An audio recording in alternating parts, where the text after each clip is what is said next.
En interview avec Madame Figaro, Juliette Binoche raconte plusieurs souvenirs de tournage extrêmement pénibles.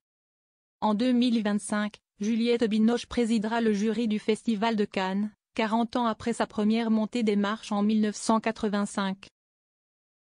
Elle se remémore des expériences difficiles avec Jean-Luc Godard et des tournages récents marqués par des abus et du machisme. Juliette Binoche souligne l'évolution des mentalités sur les scènes de nudité et salue Krzysztof Kieślowski pour sa compréhension. 40 exactement après avoir sa première venue sur la Croisette, Juliette Binoche présidera le jury de 78e édition du Festival de Cannes. En 1985, je montais les marches pour la première fois avec l'enthousiasme et l'incertitude d'une jeune actrice. Je n'imaginais pas revenir 40 ans après dans ce rôle honorifique de présidente du jury. J'en pèse le privilège, la responsabilité et la nécessité absolue d'humilité, confie-t-elle sur le site officiel de l'institution. Lorsqu'elle monte les marches du Palais des Festivals en 1985, Juliette Binoche accompagne André Téchiné, venu présenter Rendez-vous en compétition officielle. La sélection comprend également un film de Jean-Luc Godard avec qui l'actrice a tourné son premier film cette année-là. L'expérience lui a laissé un mauvais souvenir.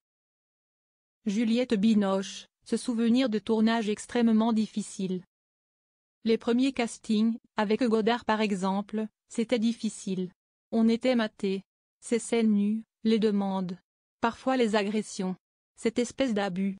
Mais qui n'avait pas le masque de l'abus, relate Juliette Binoche dans une interview récemment accordée à Madame Figaro.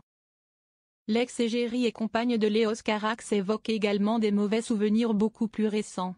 Ça m'est arrivé il y a 3 ou 4 ans, de me sentir maltraitée par un acteur sur un plateau, accuse-t-elle sans toutefois nommer la personne incriminée. J'ai mis du temps à le voir, mais une fois que j'ai vu toute la manipulation, le machisme, j'ai résisté. Un tournage extrêmement pénible que la présidente du jury de Cannes n'oubliera jamais. Toujours dans cette interview, Juliette Binoche évoque cette génération de cinéastes persuadés qu'il était de leur devoir d'oser aller dans les zones taboues, les troubles du désir. Je ne savais pas que je pouvais dire non, regrette-t-elle aujourd'hui.